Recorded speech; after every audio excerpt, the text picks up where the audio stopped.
Kebijakan sudah diupayakan pemerintah untuk mengatasi mahal dan langkanya minyak goreng. Yang terakhir, Presiden memerintahkan Menko Bidang Kemaritiman dan Investasi Luhut Binsar Panjaitan. Akankah ia mampu menuntaskan masalah minyak goreng ini? Kita akan bahas usai tayangan berikut. Menko Bidang Kemaritiman dan Investasi Luhut Binsar Panjaitan hari ini berkunjung ke gudang distributor minyak goreng curah di Purwakarta, Jawa Barat. Kunjungan dilakukan usai Presiden Joko Widodo memerintahkan Luhut untuk ikut mengurus minyak goreng. Jadi kalau di sini bisa dapat 5.000, ya sudah selesai masalahnya seperti sini. Tinggal nanti Jawa Tengah, Jawa Timur mungkin dapat 2.000 udah cukup. Sumatera, sebab total Indonesia itu paling kita butuh 10.000. Sebenarnya nggak sampai 10.000 sebenarnya, karena kita lihat tuh angka di 8.000, 9.000 sudah oke. Terkait penunjukannya ini, Menko Luhut mengatakan hanya membantu karena pasokan sudah berjalan dengan baik. Saya sebenarnya hanya membantu. Jadi apa yang dibuat oleh teman-teman yang lain saya kira sudah bagus. Nah, jadi saya hanya memoles sedikit-dikit aja, dan tadi kalau data yang tadi sih lihat angka semua udah baik, jadi supply tidak menjadi isu lagi. Kemudian tinggal masalah distribusi kita awasi. Ekspor tadi saya baru juga lapor Presiden, sudah kita buka dan kita bisa tingkatin cepat kalau nanti confidence dalam ini sudah jalan, dan saya pikir dalam 1 minggu ini insya Allah akan jalan. Ketua DPP Partai Keadilan Sejahtera Mardhani Alisera menegaskan, Presiden berhak menunjuk siapa saja untuk mengurus minyak goreng. Namun yang harus dipastikan, harga minyak goreng bisa kembali Rp14.000 per liter. Pak Luhut luar biasa, kepercayaan Pak Jokowi. Minyak goreng juga diurus. Sebenarnya itu haknya Presiden, tetapi dalam manajemen bisa jadi itu merusak sistem, merusak suasana kerja. Ayo, pemerintah betul-betul kerja, monggo tunjuk siapa saja, sesuai tupoksi lebih bagus. Monggo kalau mau Pak Jokowi, tetapi pastikan minyak goreng harganya seperti itu lagi, Rp14.000 1 liter. Pemerintah terus berupaya menuntaskan masalah minyak goreng. Terakhir, pemerintah menggulirkan program minyak goreng rakyat. Warga bisa membeli minyak goreng curah Rp14.000 per liter dengan wajib menunjukkan KTP. Sebelumnya, pemerintah membuka kembali keran ekspor minyak goreng setelah sempat menutup untuk memastikan kecukupan pasokan dalam negeri. Tim Liputan, Kompas TV.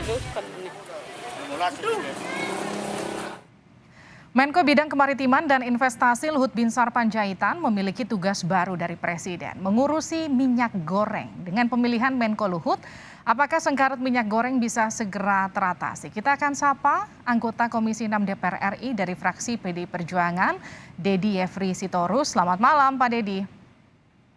Mbak Livina, apa kabar? Kabar baik. Bapak sehat ya, Pak? Alhamdulillah, puji Tuhan, sehat. Oke, Pak Ded, coba komentari dulu soal penunjukan Pak Luhut sebagai orang yang ditunjuk Presiden langsung untuk mengatasi sengkarut minyak goreng. Saya kira ini satu kehormatan besar dari Presiden ya, luar biasa. Jadi sebenarnya itu kan jelas hak prerogatif Pak Presiden ya. Saya sebenarnya mungkin sering telinga saya merah juga kalau dibilang orang. Sebenarnya Kenapa? Presiden itu siapa sih? Luhut atau siapa? Kok kayaknya semua kerja lintas menteri ya di Luhut Panjaitan gitu. Kadang telinga saya berdenging gitu loh, Mbak. Jadi saya melihat beginilah. Ini apakah cermin dari kepercayaan Presiden kepada seorang Luhut Panjaitan? Atau sebagai refleksi betapa amburadulnya kabinet ini gitu. Jadi kan itu dua sisi mata uang yang sama. Di satu sisi Presiden dalam setiap masalah di Republik ini, di pemerintahan ini pasti lari Luhut lagi. Kan? Setiap ada masalah kinerja menteri atau satu kejadian Luhut lagi. Jadi udah kayak Perdana Menteri pelaksana pemerintah sehari-hari Pak Luhut itu kata orang gitu loh. Nah saya sebenarnya kasihan lihat Pak Luhut. Kenapa? Semua masalah larinya ke Pak Luhut.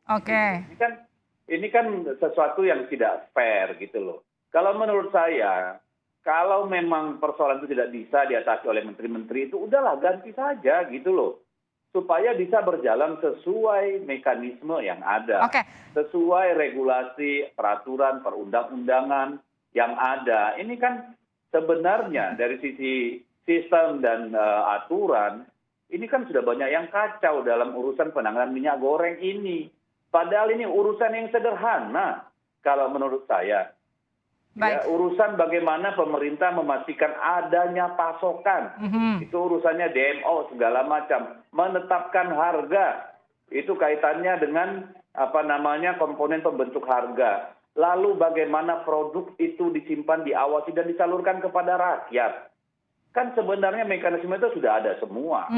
Sudah berjalan nih, sudah lompat-lompat nih.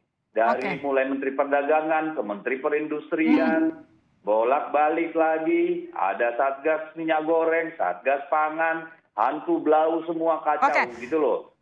Sekarang gini, kalau Pak Deddy sendiri melihatnya, kalau dalam penunjukan kembali Pak Luhut untuk kasus minyak goreng, Anda melihatnya ini menterinya yang tidak bisa mengatasi kasus minyak goreng, artinya menterinya yang nggak bisa kerja, atau memang cuma Luhut Binsar Panjaitan yang dianggap Pak Jokowi bisa kerja di dalam kabinetnya?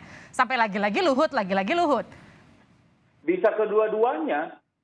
Menterinya nggak becus kerja, Pak Luhutnya terlalu powerful gitu ya. Dan ini yang menjadi concern saya gitu ya. Karena begini, berkali-kali Pak Luhut ini ditunjuk mengatasi satu masalah. Selalu timbul rumor yang menjadi beban bagi pemerintah Pak Jokowi. Dalam kasus penanganan PPKM Jawa Bali pandemi misalnya, muncul rumor negatif tentang PCR. Lalu muncul lagi kita lihat di majalah Tempo ada urusan sengkarut soal PLTA Sungai Kayan, ada lagi soal tarik menarik kepentingan di situ. Ini lagi sebelum ketika terjadi penangkapan terhadap pelaku manipulasi persetujuan ekspor, muncul lagi isu bahwa Pak Luhut itu dekat dengan kelompok-kelompok itu. Nah ini kan nanti takutnya persepsi publik itu menjadi negatif. Dianggap akan mungkin potensi terjadi yang namanya konflik kepentingan ya antara penegakan hukum gitu loh. Ini kan kita menjaga citra kewibawaan pemerintah terutama presiden gitu loh. Kalau tadi kata Pak Mardhani, kalau mau menghindari itu, ya harusnya serahkan pada menterinya. Kalau nggak percaya sama menteri, udah pecat saja gitu loh. Kalau tadi kata Pak Mardhani kan benahi kabinetnya atau serahkan pada yang sesuai dengan tupoksinya. Anda setuju dong ya artinya? Ya saya sangat setuju karena ini sudah berlarut-larut ya. Menurut saya tidak terlalu rumit sebenarnya. Yang rumit karena apa? Karena semua pihak-pihak yang seharusnya bertanggung jawab tidak melaksanakan fungsinya. Aparat hukum itu termasuk terlambat dalam misalnya penanganan penimbunan, manipulasi, spekulasi. Pemerintah daerah tidak memeriksa ketersediaan di wilayahnya, memeriksa gudang-gudang.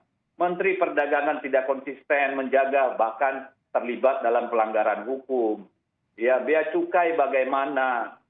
Ini kan semua pihak harus gitu loh. Nah ini bagi saya satu simbol bahwa memang ada kekacauan di kabinet, ada inkompetensi gitu ya. Ada kurang sinergis gitu loh. Dan ini harusnya membenahi. Kenapa? Kenapa tidak boleh main ambil, main itu? Karena negara ini kan punya undang-undang, punya aturan gitu loh. Kalau semua pemecahannya hanya seperti paracetamol begini, ya kita nggak akan pernah punya sistem yang baik gitu loh. Jadinya seolah-olah tergantung orang. Lalu buat apa kita punya undang-undang, punya regulasi gitu loh. Jadi kalau menurut Anda baiknya sekarang kalau memang menterinya nggak bisa kerja, reshuffle aja ganti menterinya gitu. Daripada kemudian ujung-ujungnya ditunjuknya Pak Luhut lagi begitu ya? Ini bukan sekedar soal Luhut laginya juga gitu loh kalau bagi saya Mbak. Ini kan ada undang-undang perdagangan yang mengatur. Ada undang-undang pangan yang mengatur. Lah kalau solusinya tidak bisa ditemukan dengan undang-undang, bangsa ini termasuk yang kacau soal tata negaranya kalau menurut saya gitu loh. Nah, sebenarnya kan tinggal meminta menteri-menteri yang bertanggung jawab, ayo laksanakan tugasmu. Atau mungkin ini adalah bahasa nonverbal dari seorang Joko Widodo. Sebenarnya dia memberi sinyal bahwa menterinya kurang cepat atau kurang bisa mengatasi sengkarut minyak goreng. Jadi saya taruh dia Pak Luhut. Itu sebenarnya sinyal sebetulnya dari Pak Jokowi. Anda ngebaca ke situ nggak? Untuk apa Pak Jokowi sinyal-sinyalan? Nggak becus ya ganti aja Mbak. Nggak usah pakai sinyal. Lah ini kan mau menyelesaikan persoalan rakyat. Tidak mungkin Pak Luhut selesaikan ini dalam seminggu 2 minggu. Tidak mungkin. Dari mana rumusnya gitu loh. Emang mau nongkrongin semua CPO, lalu semua minyak goreng. Dia mau nyuruh siapa? Polisi. Kan ini bagi saya, makanya saya bilang, ini harusnya menjadi persoalan yang dikelola secara sistemik. Melalui sistem gitu loh. Bukan diserahkan pada orang per orang. Yang bertanggung jawab yang menteri, nggak becus, ganti. Gitu aja sih kalau saya.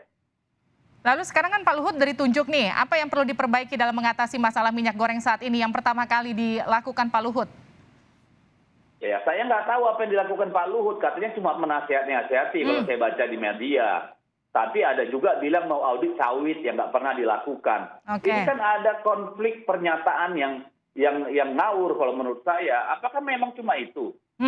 Di depan dia bilang bahwa dia hanya mengawasi saja sistemnya bla bla. Lalu bilang mau audit sawit. Nanti apalagi soal hukum apa. Lah ini kan menurut saya satu ketidakjelasan.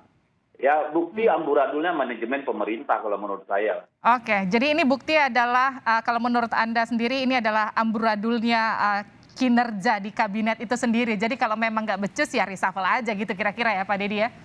Iya Pak Luhut jangan terus bikin jadi koboi lah, kasihan gitu loh. Nanti tugas pokok dan fungsi utamanya malah nggak terdeliver gitu loh. Baik. Kan juga tidak baik memberikan kekuasaan terlalu banyak pada satu orang. Dari sisi manapun itu kurang baik. Oke. Terima kasih telah bergabung bersama kami di Sapa Indonesia Malam, Pak Deddy Sitorus.